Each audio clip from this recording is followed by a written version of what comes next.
Antes de qualquer coisa, é importante deixar claro que eu gosto de Berserker. Sem dúvida um dos meus mangás favoritos, disputando talvez só com o Vinland Saga, e eu não tenho nada além de respeito pelo Miura como um artista e um autor, ou melhor dizendo, um mangaka. Entretanto, existe um tema em Berserker que pra mim é tratado de maneira no mínimo dissonante. A maneira como a obra lida com abuso. Só para deixar claro, esse vídeo vai ter vários gatilhos, então se você não se sente confortável com esse tipo de assunto, talvez agora seja o momento para sair. E eu também vou utilizar propositalmente a palavra abuso no lugar de todas essas outras palavras, apesar delas não serem sinônimos. Enfim, voltando ao assunto do vídeo, para exemplificar melhor o meu ponto, eu vou falar sobre duas cenas do mangá, especificamente a melhor e a pior cena, na minha opinião. Mas antes, um pouco de contexto. Logo no começo do mangá, nós temos uma das cenas mais pesadas e dolorosas de se ler de toda a saga. O Guts, que na época era só uma criança vivendo com um grupo de mercenários, tem a sua tenda invadida por um adulto que abusa dele. A questão é que, por mais revoltante e desconfortável que a cena seja, ela tem um propósito narrativo importante. Ela é a raiz dos dois principais traumas do protagonista nessa primeira saga do mangá. A sua reação violenta e explosiva a qualquer toque humano fora do combate, e a total quebra de confiança em relação a qualquer outra pessoa, causada por uma frase que o agressor diz durante o ato do abuso: "O Gambino te vendeu pra mim". Gambino, para aqueles que não sabem, é o pai adotivo do Guts e o líder do grupo de mercenários que ele fazia parte. Inicialmente o Guts não acredita no que o agressor diz, mas a frase gera desconfiança o suficiente para que ele não contasse sobre o abuso pro pai dele. Bom, pouco mais tarde o Guts se vinga do seu agressor, matando ele com uma flecha no meio da confusão de um combate, mas não é como se isso fizesse muita diferença, pelo menos não pra ele.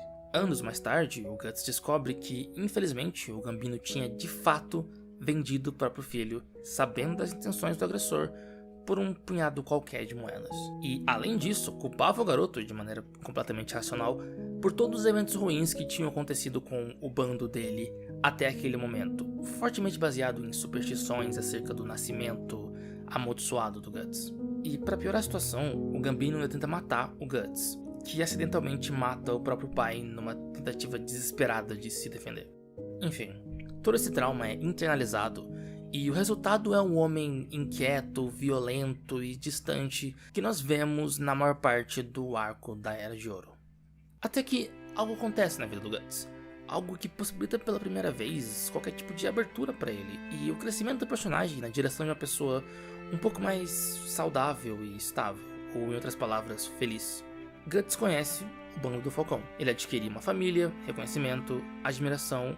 Em especial, ele conhece duas pessoas: Griffith, por quem ele desenvolve uma profunda amizade, e Casca, por quem ele se apaixona.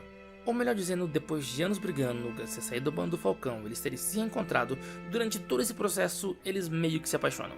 E tudo isso resulta na icônica cena da cachoeira, também conhecida como a melhor cena do mangá. Na real, só eu falo isso.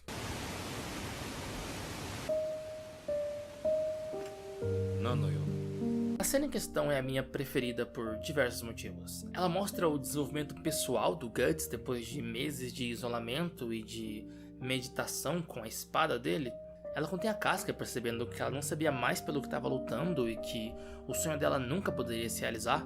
E no geral a cena é uma explosão de emoções e sinceridade de personagens que até então tentavam se manter o mais distante possível um do outro por conta dos próprios traumas e inseguranças. O ponto mais importante dessa cena é que ela ocorre depois do Griffith, o líder do bando e amigo do Guts, ser capturado, por razões que eu vou explicar mais tarde. De forma que a relação do Guts e a Casca, que sempre foi pautada pelos sonhos e a liderança do Griffith, agora podia pela primeira vez se desenvolver longe da influência dele.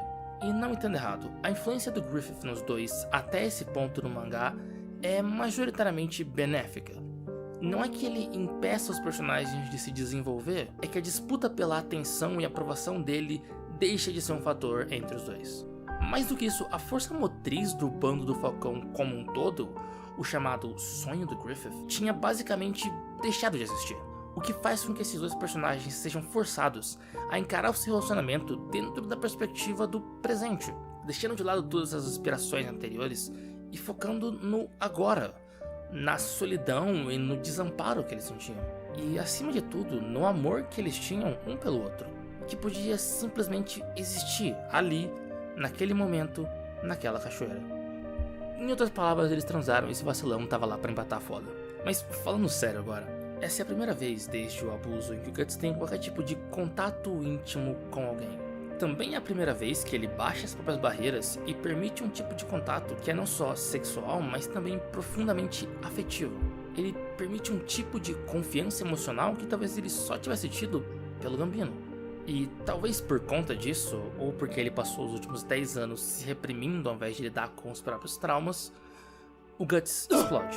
De repente, sem aviso nenhum, todos os traumas do Guts vêm à tona. Só que dessa vez não como flashbacks ou visões, e sim com o Guts de fato entrando em um estado de transe, onde ele tenta processar essa década de sentimentos de uma vez só. Ele avança de maneira inicialmente agressiva, mas não tão consciente, em direção à Casca, mas rapidamente recua e inicia um monólogo desesperado e regado a lágrimas sobre os seus traumas. Sobre o abuso que ele sofreu e a maneira como ele não podia reagir porque ele era só uma criança. Sobre ter assassinado o próprio abusador numa tentativa de adquirir uma conclusão. E finalmente sobre ter matado o Gambino. Sobre como tudo foi um acidente e ele jamais mataria o homem que tinha o acolhido desde que ele era um bebê. Mas paradoxalmente tinha permitido o seu abuso. E sem entender também porque o mesmo homem nunca o chamava pelo próprio nome. Muito menos de filho. E pela primeira vez em toda a vida, num pedido de desculpa dirigido aos ventos, o Guts chama o Gambino de pai. A partir daí ele é capaz de dizer não que eu matei o Gambino, e sim que eu matei o meu pai. Enfim, o diálogo que segue essa cena também é incrivelmente tocante, e é o momento que se solidifica a relação do Guts com a Casca. A Casca foi a primeira pessoa com quem ele se abriu, e ela também foi capaz de compreender a importância dessa abertura. Mas eu sinto que eu já concluí o meu ponto. Essa cena é a minha preferida porque ela utiliza os traumas dos personagens para finalmente construir algum tipo de conclusão. O Guts não atinge a paz através da vingança e da violência, e sim se permitindo ser vulnerável, lidando com os próprios sentimentos, por mais conflituosos e traumáticos que esses pudessem ser. Mas para entender onde eu quero chegar e o que eu quis dizer com tratamento dissonante, nós precisamos ir ao completo oposto do espectro e lidar com a pior cena de Berserker, na minha opinião. Bom, acontece que a relação do Griffith com o Guts não era assim tão amigável como eu posso ter dado a entender. Para ser mais específico, a relação entre eles era muito mais uma relação de poder, de controle, de posse. Da perspectiva do Griffith, o Guts nunca poderia ser considerado um amigo, porque ele, assim como todos os outros membros do Falcão, era inferior. Ele se dedicava à conclusão de um sonho que não era dele. Ele vivia em função do sonho do Griffith. Por Griffith, um amigo é alguém cujo sonho é tão grandioso e único quanto o seu próprio, e que esteja igualmente disposto a sacrificar tudo, inclusive a própria amizade, para a realização desse sonho. Bom, acontece que eventualmente o Guts percebe a natureza dessa relação e, se sentindo usado e traído, ele resolve se afastar do bando do Falcão. O Griffith obviamente não permite, os dois duelam, o Guts vence e consequentemente o Guts se afasta do Griffith e todos os amigos que ele tinha feito no bando do Falcão. Lembra que eu disse que o Guts e a Casca se reencontram na cena da cachoeira? Pois é, tudo isso que eu tô narrando agora é bem antes daquela cena. A questão é que a humilhação dessa derrota nas mãos do Guts afeta o Griffith de maneira bastante peculiar. Isso porque a relação entre o Griffith e o Guts era especial, ou pelo menos diferente da relação com o Griffith e os demais membros do bando do Falcão. O porquê dessa diferença nunca fica completamente claro, mas essa relação de posse, ainda que o Griffith não soubesse disso ainda, era a única fraqueza do Griffith. A única coisa capaz de fazer com que ele cometesse um erro. E, bom, ele comete um erro. Numa tentativa de recuperar a própria confiança, o Griffith toma uma decisão arriscada que acaba por resultar na sua prisão e na dissolução do bando do Falcão. O Griffith é torturado física e psicologicamente, e quando ele finalmente é resgatado, depois de toda aquela história sobre a cachoeira, a Casca e o Guts que eu contei mais cedo, ele é uma sombra ressentida e privada de si mesmo. Acontece que por conta dos seus ressentimentos com o Guts e com si mesmo, o Griffith inicia uma espécie de ritual macabro chamado Ritual de Reencarnação. E esse é de longe o momento mais impactante e climático de toda a Era de Ouro. De um a um, os membros do Bando do Falcão, os soldados que se arriscaram para salvar o Griffith, os amigos que o Guts pensou que ele nunca teria, são brutalmente assassinados por uma legião de demônios. Um a um, página por página, o mangá detalha cada morte das piores maneiras possíveis. Tudo em nome do sonho do Griffith. E no final, sobram só 3 membros. Guts, que havia perdido um braço, Casca, desmaiada, e Griffith. Mas acontece que todo esse ritual sobrenatural tinha concedido ao Griffith uma nova forma, Fento, um dos dedos da mão de Deus. E a primeira decisão do Griffith é utilizar os poderes dessa nova forma para, abusar da Casca na frente do Guts. Segura essa história por um momento. Caso não tenha ficado claro, essa é a pior cena de Berserker. Esse momento em específico. O abuso da Casca pelo Griffith. E apesar de ser um momento que naturalmente deixaria o leitor desconfortável, eu lembro com clareza de ter ficado particularmente incomodado durante a leitura dessa cena. Mas eu não sabia exatamente por quê. O que me levou a entrar na internet e pesquisar se mais alguém tinha se sentido da mesma maneira do que eu.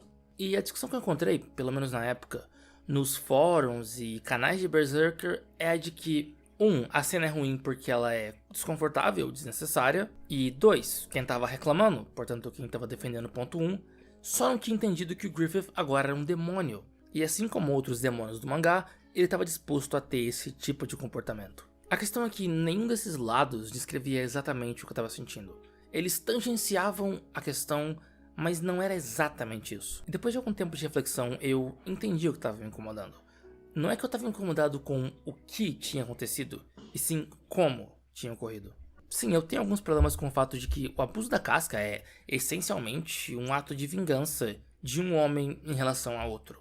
Uma tentativa do Griffith de recuperar o seu orgulho e eliminar qualquer tipo de resquício de compaixão que ele tivesse pelo Guts. Mas o evento faz sentido para aqueles personagens, e essa questão da posse do corpo da Casca como um método de disputa simbólica entre o Guts e o Griffith vai ser melhor discutida mais pra frente no mangá.